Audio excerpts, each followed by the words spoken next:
It's time for the Bleed Lows Podcast with your hosts, Alonso and Juan, Alicia Del Valle, and the babyface gimmick in the sky, Roger. Welcome to another edition of the Bleed Lows Podcast, YouTube-only episode. So if you're just finding us right now on YouTube, hit that subscribe button and notification bell to make sure that you're notified every time we drop a new episode. We go live. We're trying to do lives a couple times a week, and we're trying to do these YouTube-only specials maybe a couple times a week as well. So I'm going to pass this over to Cody because we're gonna get into a topic about the Nike jerseys. So and I know Cody is pretty adamant about those Nike jerseys. So Cody, how you doing, man? Yeah, I'm doing good. Obviously, it seems we've known about the Nike jersey dilemma for a little bit because I believe the Dodgers jerseys were like some of the first to get leaked ever since that Ohtani press conference. And then, Yamamoto's press conference where we actually got an opportunity to see the jerseys firsthand. A lot of fans were confused, and myself included, where we didn't know if they were going to be the new authentic jerseys replacing last year's, model, I guess you could say. And yeah, now that teams are breaking to camp, not just the Dodgers, but multiple teams throughout the league, players are being introduced to the new template that Nike is introducing. And it's very, very negative. And it's not just the fan side that's complaining. We've gotten a lot of complaints from players throughout the league saying they don't really like the material.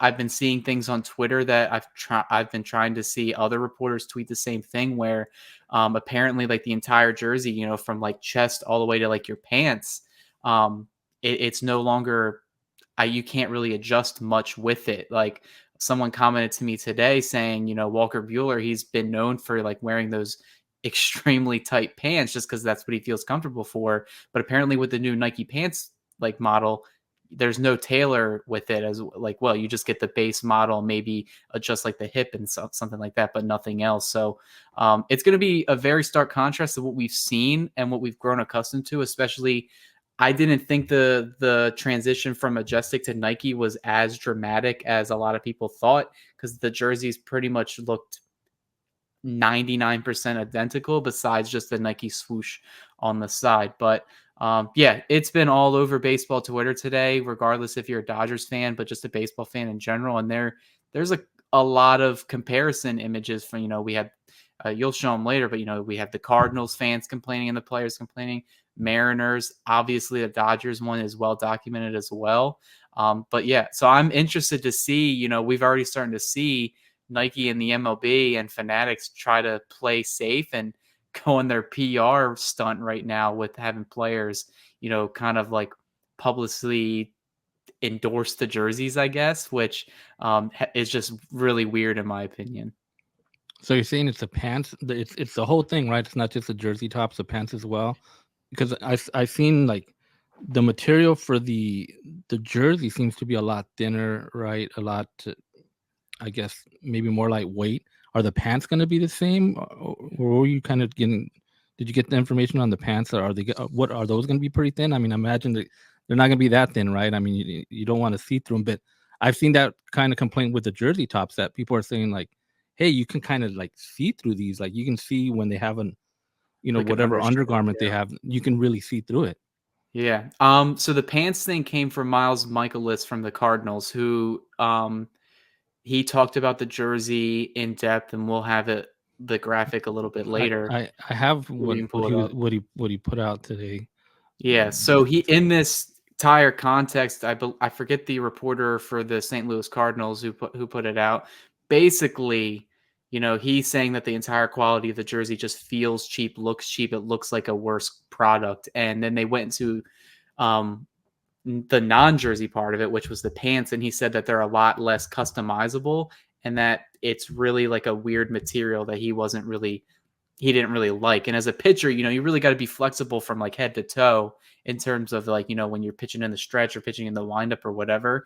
And I even put out a tweet today, I was like, one of the reasons like that, like if you're at the biggest stage, regardless of what sport you're in, whether it's, football, NBA, MLB, like one of the things that makes it special is like to get to that point is to like, you have everything at like the maximum like prestige that it can be, and that's getting like your jersey from head to toe tailored towards your specific body. Like it's like getting a nice 3-piece suit that you would wear to church or something on Sunday. That's what they've modeled at before. And I think we've already kind of seen like some of the players in spring training as well. The jerseys they're like really tight on the chest, but a little bit baggier on the arms. The pants, I haven't really seen too much on, but like I feel like with some of the players that I mentioned before that usually wear a very like a slimmer version of it, I'm interested to see how the jerseys look with them.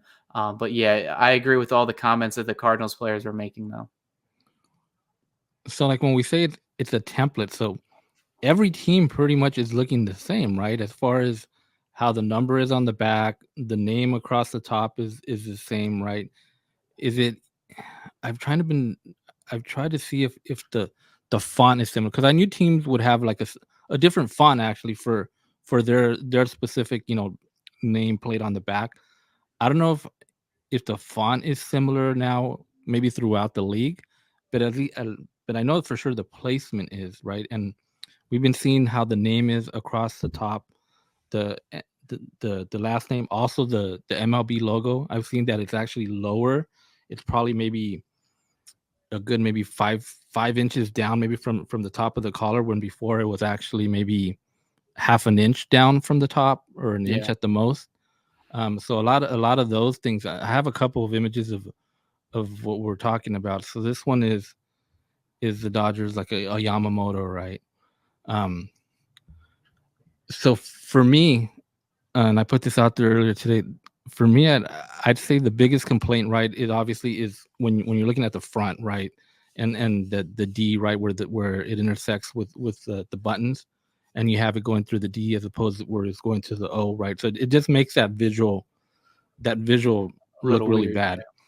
And then as far as the back, I really don't like how the names curve. I think it's pretty horrible, especially for names. You've seen names curve on guys that had these really super long names, like, right, or Yastrzemski, right? It has to kind of really curve around to get it on the back. But you have names like Yamamoto, right? That's not a long name, right? Or any name that's not a long name, and they have this curvature to the back. I think that looks really bad as well. Another complaint has been the color of the home jerseys is not really white. It's kind of like an off-white, and it's not even. I don't know if you've seen the Giants jerseys, right? Their home jerseys. Those are kind of like an antique creamy white or something like that, and those are fine. Something like that specifically you're trying to create a certain look, to me is fine. But I think all these home jerseys, I don't know if they were intending to be white, and I don't know, maybe because of the material, they're not showing as white. I don't know. Here's another option of you really see it here with this Mariner one. This on the left is previous to this year, and this is to this year. So you see another one of the complaints is on the name as well, is that the font is a lot smaller and not as thick, not as pronounced. So it kind of gets lost back there, right? It kind of gets lost on the jersey, and you can kind of see on top also where the MLB logo is at, a lot lower as well. And their font on their name as well. I mean, on the jersey number, you could kind of see a difference too, right? You kind of see there's like a stroke around the number, which is more defined in the last year, and not as much in this uniform. So those to me are the biggest complaints. I don't know if is that the same thing you're kind of seeing, Cody, kind of that you're taking an issue with? Yeah, so basically, from my understanding from the stuff I've read before, and then we got a lot more clarity today because MLB actually released the press release promoting these jerseys. And I linked that to the article I wrote today on Dodgers Beat. If anyone wants to check that as well, just to see like the full breakdown of what the jerseys are. So basically, to put it in basic terms, every team is using the same template. Every single jersey will have the same location with the numbers, the nameplate, and then the curvature, and then the MLB logo. It'll all be the same. They won't explain why, but I think just a basic, like, I could just say it's because it's just to cut cost. Why have every team be a little bit different when you could just have them all be standard and the same? Makes them easier to create, makes them the ability to create more and the ability to sell more. And Paul Lucas from UniWatch, who I got a lot of this information from, who specializes in pretty much everything sports related uniforms, basically said that there's no such thing as true white anymore. And for a team like the Dodgers and the Mariners, who and the Cardinals too, where white being like a very big color on their home jersey, especially baseball teams across the league, most baseball teams' jerseys for their home stadium are white. And the Dodgers and Cardinals specifically are like that pearl white, that pristine white, where now it kind of looks like every team, like the Mariners one, is I really want to compare the Dodgers new uniform and the Mariners one, because I feel like their white, that cream white, will be like almost identical, which pretty much confirms everything, saying, hey, there's no such thing as a unique white to the Dodgers anymore. It's just the same cream off white that every team is using. It's just we're ironing on and stitching on that team specific, identity or whatever. I do agree with you. The front of the Dodgers jersey where it breaks in the center of the D, it's very off-putting to look at, especially with some of the photos I've seen in spring training of like Dave Roberts addressing the media or just players walking around with it. That's like the first thing I look at, especially when it's a close-up like headshot where you can view it. The Dodgers were given the option to move the logo either to the left or to the right, and they decided not to because they didn't really want the Dodgers logo, to be off-centered, which a team like the Giants, I mentioned on a live like about a month ago, they actually decided to move the logo on the front of the jerseys to the I believe to the left or the right. I can't remember off the top of my head. That way it's still broke in the same area. But if you like laid it out on a table, or you're looking at a player puffing his chest out, you can really see the changes being made. I have no idea why Nike really is going this way. The interesting thing I saw today is that it's really not Nike's. It is Nike's decision, but it's not Nike's decision. So basically, Nike is just licensing the manufacturing of these jerseys to Fanatics. And basically, what that means is that Fanatics is taking over manufacturing, design, everything about the jerseys is up to them. The only thing Nike is involved in is putting on the Nike swoosh on the front of the jerseys. They're pretty much licensing that to Fanatics because they have that deal with the MLB. So all of these jerseys and all the changes were initiated to my knowledge, by Fanatics themselves, because I think it was in that press release where it says, where the jerseys, where they were trying to showcase them, in like the description, it says, new for this season by Fanatics, the sports apparel giant will be taking over the production of both the on-field and retail MLB uniforms. So that just kind of explains to me that Nike's got, I guess, just kind of taking a backseat in this. But yeah, it is interesting. I'm kind of curious to see, with the amount of backlash that they have gotten, if these jerseys will continue to stick post 2024. One of the things like of the Dodger uniform, like the home uniform, that like you mentioned, is just that really bright white, right? Is when, to me, is when I've seen that Dodger uniform in another stadium. So, and this is kind of changing now too. Like with the All-Star game, you would see the players in the All-Star game, right, where their jersey, their uniform, whether they were the home team or the visitors. But whenever that white uniform, it was being worn, say like in Washington or Detroit, wherever, that uniform for some reason just pops out so much. You really notice how nice that uniform is outside when you see it outside. Like, it looks great at Dodger Stadium, but when you see it in another stadium where it's not supposed to be at, right, normally, right, where you don't normally see it, to me it just pops so much. Like, you see that bright white, you see the blue across the chest, and the Dodgers logo, and that's always been like, wow, when I see that, I'm like, wow, that is really a nice looking uniform.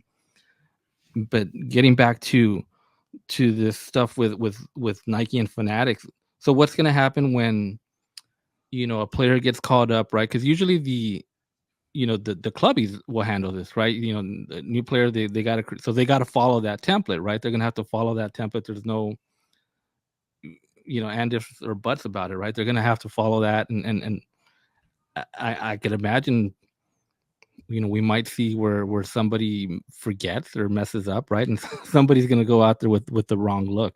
I wonder.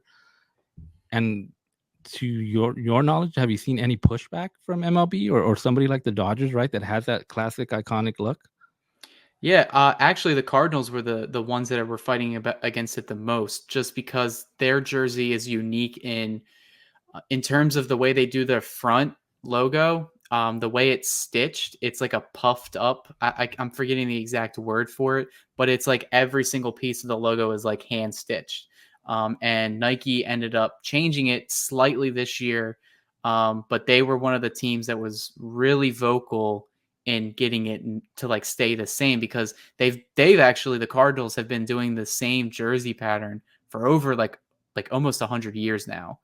So they really didn't want to break this streak of something that's just so iconic. This is a historical franchise, and the Dodgers, the Yankees, and the Cardinals. Those are, like, in terms of baseball, probably the top 3 franchises in the sport.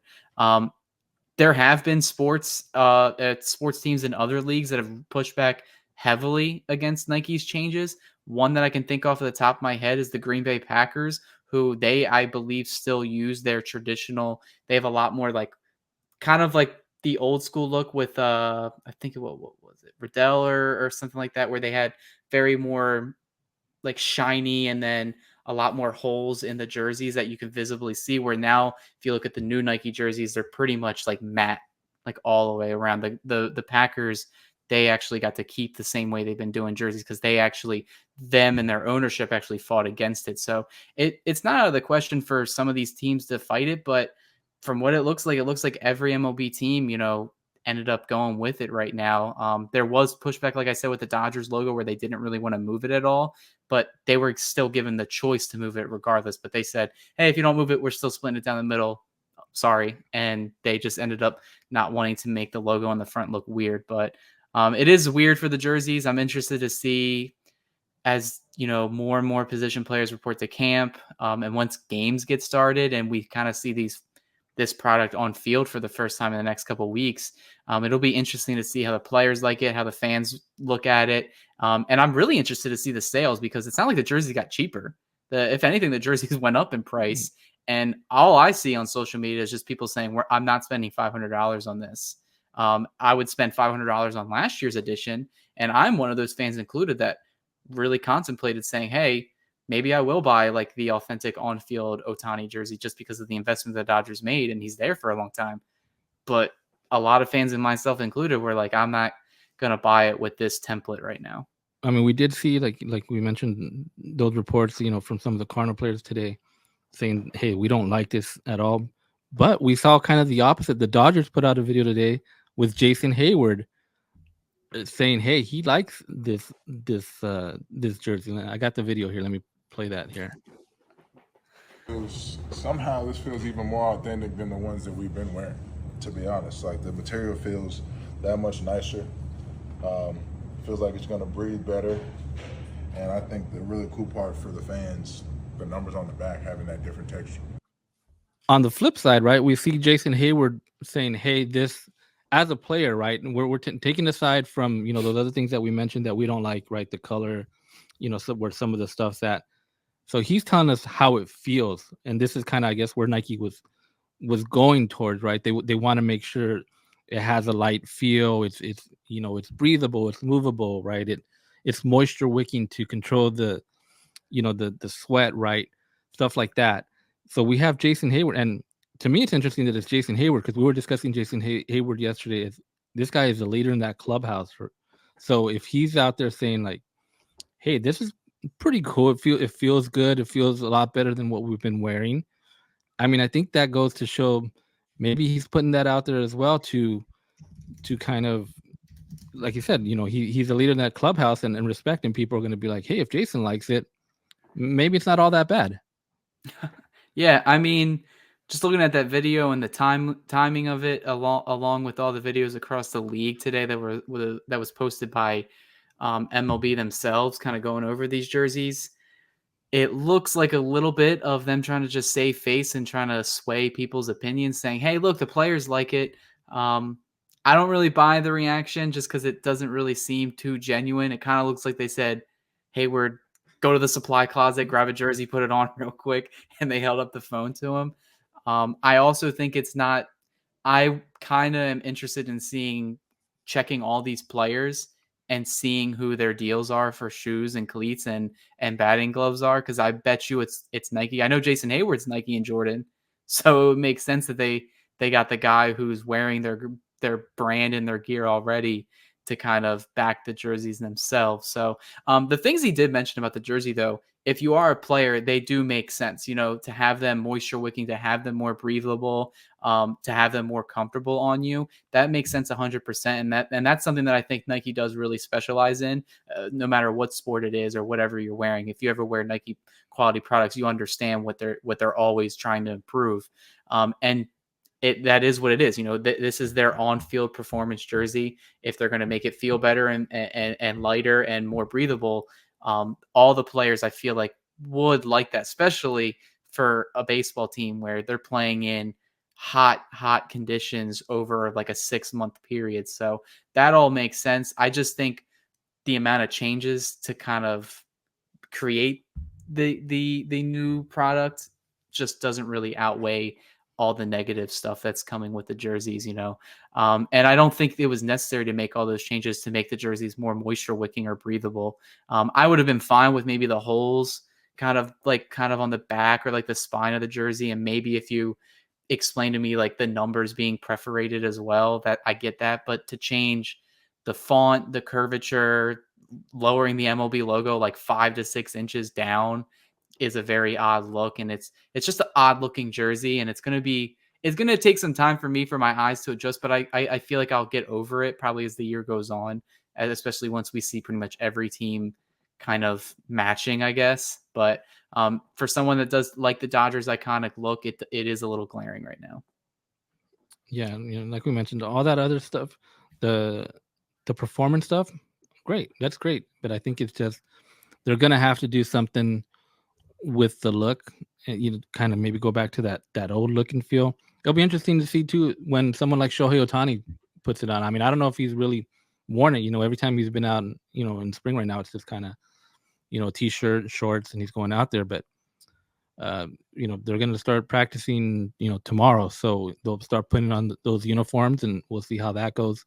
But kind of in the same vein of things here, Dodgers did announce that they are coming out with a new City Connect uniform this season, which they just came out with one a couple years ago, right? First, they came out with that all blue one that no one really kind of liked. That it was kind of like, hey, that looks like a pajama set, top and bottom. And then Big blueberry. Yeah, last year they kept the same top, went to white pants with the stripe down the side, right? I guess people like that one a little bit more. I think they added some black on the jersey as well, and it said Los Dodgers on the front. So I don't know what they're gonna do with a new version, and why would they change it right now, a couple seasons into it? Yeah. So that was the reason why I wrote the article initially today on DodgersBeat.com. Kind of just, I was a little surprised. I didn't expect the Dodgers to get a City Connect uniform when MLB announced a couple years ago, I believe in 2021, saying that they were going to bring this program in. They said they wanted to at least get every single team one before they started either reissuing new ones or just getting rid of the entire program entirely. The Dodgers are the first team to get a second one. The Nationals, a little bit earlier, were the first team to actually take it out of their jersey cycle at the end of this season. Their Cherry Blossom, which is a really nice look for them, it looks like they're taking out, because it looks like they're probably going to get a new one next season in 2025. I actually personally did like the Los Dodgers one. I do own one specifically for myself. I just really like the idea of a blue alternate jersey. And since the Dodgers are very hesitant to wear those spring training blues on game days for whatever reason, I don't know why, because it's a really nice look. Kind of reminds me of when the Dodgers, I believe in the early 2000s, had that alternate blue top I think they wore them for 1 year. That was a really nice look. And I think it's a really way to switch it up, especially with the Dodgers, like the Yankees, are so historic and they're so known for their iconic look that they don't really like changing too much. So I even put in the article saying, Los Dodgers, that is extremely playing it safe and not going too far out there. Because if you've seen some of these other City Connect jerseys, they kind of will go out in left field. Like the one of the biggest ones for me was one of the first ones they did, and that was the Boston Red Sox, where they got those bright yellow uniforms because it's really based off of the Boston Marathon and then the Boston State flag. So it kind of makes you wonder what the Dodgers are going to do with this next iteration. I would like them to do something more with the culture of Los Angeles, with the Hispanic culture that's there. I also did touch, maybe they try to take a page from the Nationals and incorporate the cherry blossom, because that's something that's a really big thing in Japan.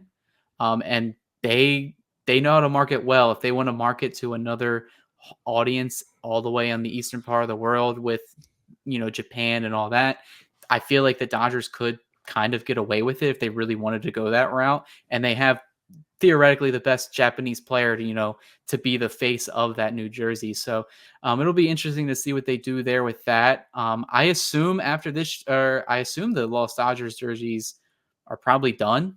I don't imagine they'll bring them back, because while I did like them, the players, it seemed like they didn't really like them. They hated the blue pants. That was one thing that was very adamant. I believe Max Muncy was the one who said it publicly in an interview, saying he pretty much, the entire team hated it, said it made him look like a blueberry on the field, which is where I got that reference from. The hat from 2021 was also horrible, where it just said Los Dodgers and then Los Dodgers on the hat. Didn't really make sense.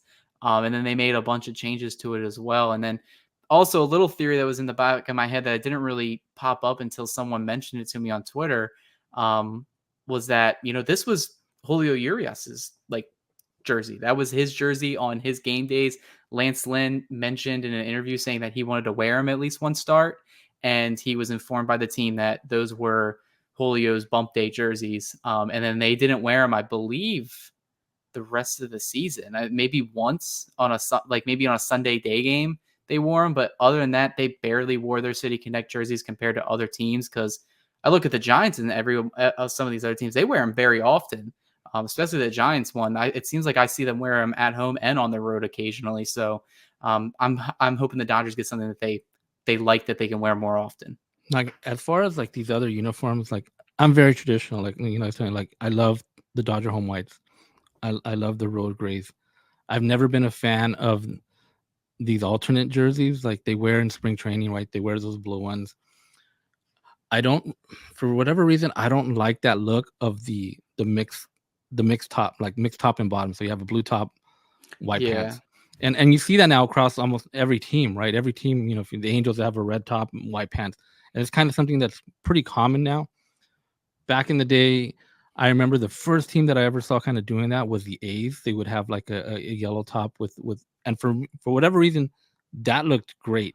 That looked fine. But then as it became more common, to me, it kind of it looked weird. It kind of looked out of place.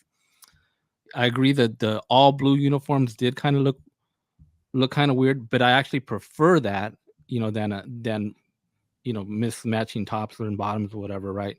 I kind of, so maybe they go with something.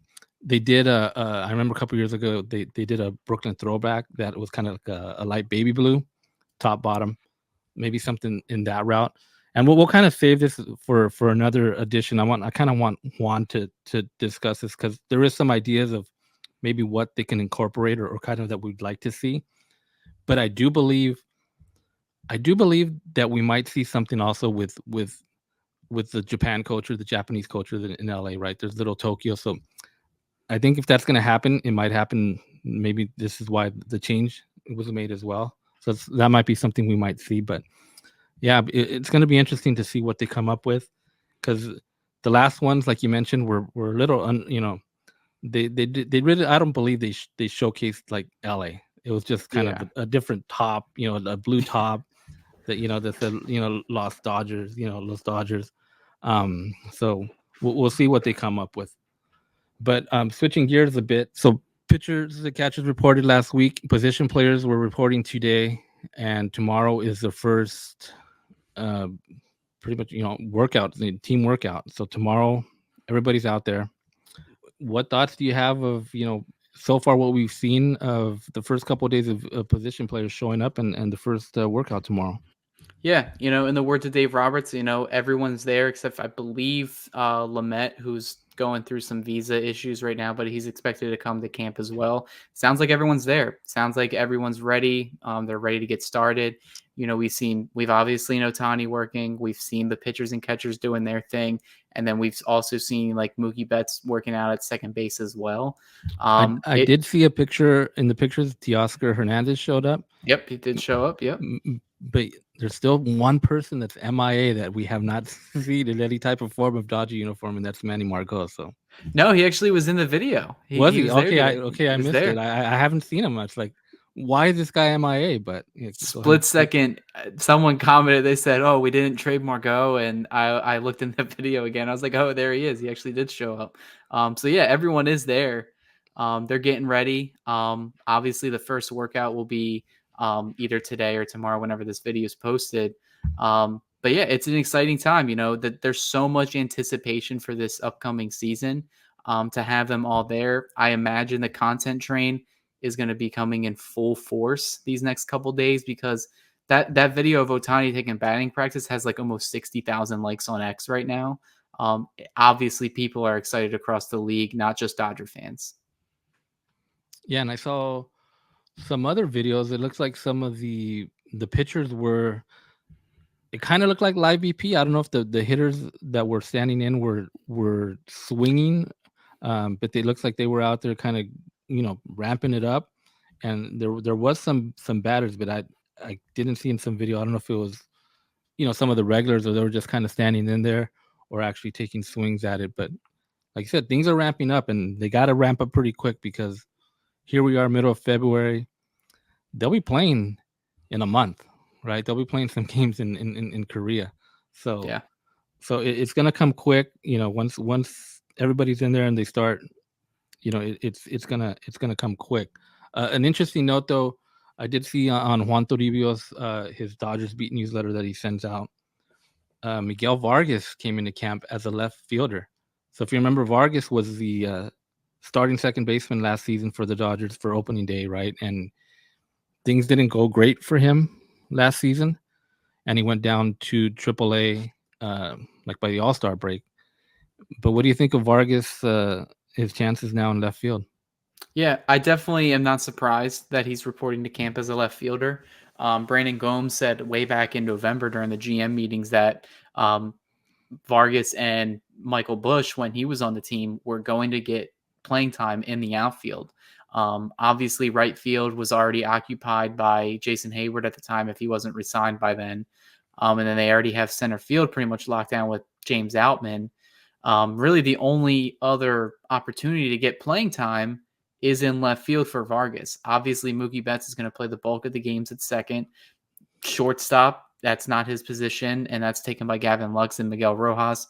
Third base, possibly, but since that DH spot is taken up by Ohtani, it really limits the Dodgers being very flexible with the third base DH combo, where Vargas could go back to his, at least to my knowledge, his natural position where he's played most of his minor league career.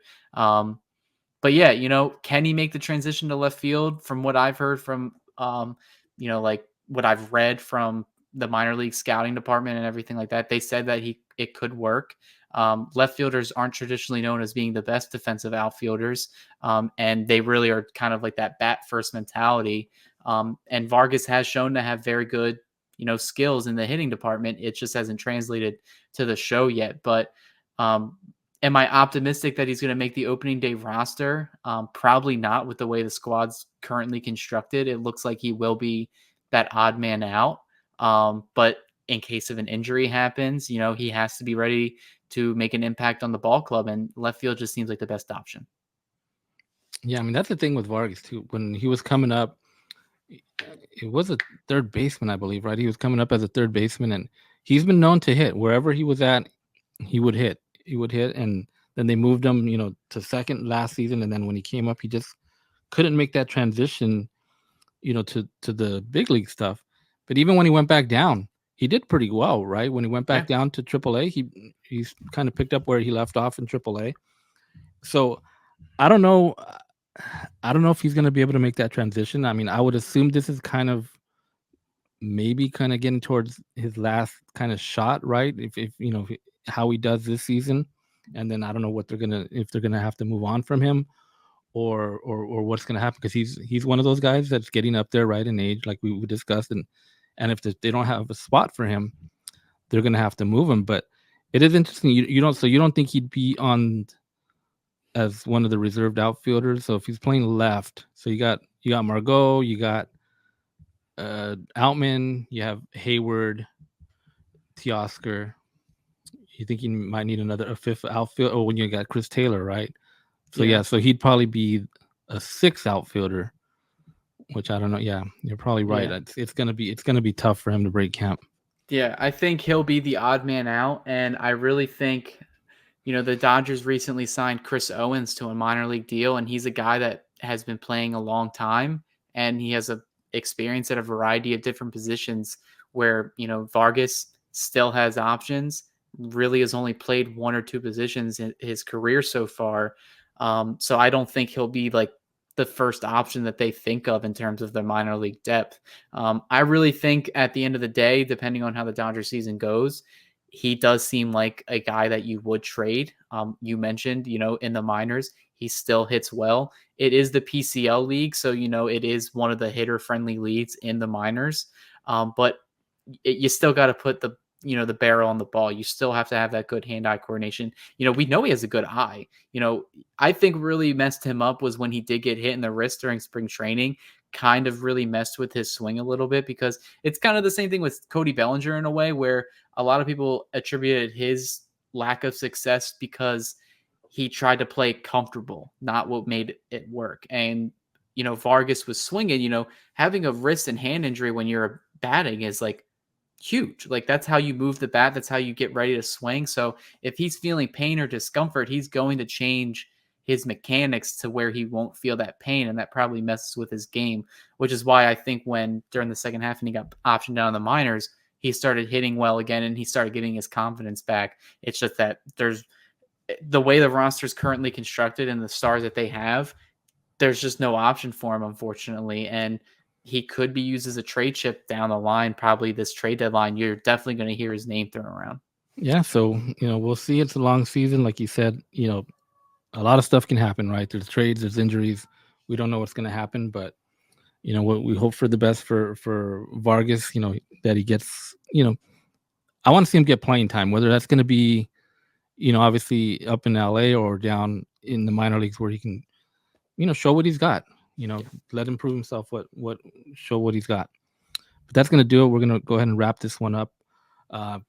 And, like we mentioned yesterday, once there's some stuff to come out, we'll just come out and hang out here for a bit and kind of just discuss what's going on in spring training as we get closer to opening day. So if you've just come across this episode, finding us for the first time, please hit that subscribe button. Hit the notification button as well. That way when we're doing a live or we're dropping one of these special episodes for YouTube only. But it's going to do it. Cody, thanks again for joining us. And we'll catch you guys on the next one.